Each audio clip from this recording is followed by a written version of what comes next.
هر کسی آیت الکرسی را در عقب هر نماز فرض بخواند او را از ورود به بهشت جز تأخیر مرگ چیزی دیگری باز نمی‌دارد. یعنی به این معنا که فاصله بین انسان و بین بهشت همین مرگه.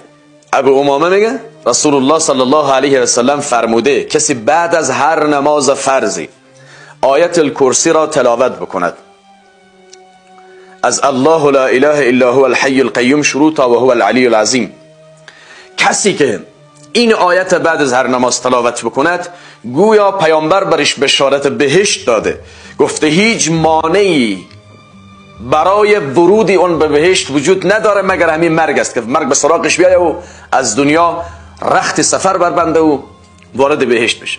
سبحان الله. یعنی در حدیث عبدالله ابن مسعود میگه آیت الکرسی بزرگترین آیت قرآنه از نظر عظمت و بزرگی. همه آیات قرآن بزرگن، کسی تصور نکنه که پس دیگه آیات چی، اما تقریبا برای بعضی از آیات فضایل بیشتری بیان شده.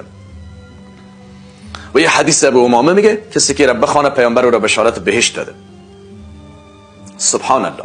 چند دقیقه در بر میگیره بعد از نماز.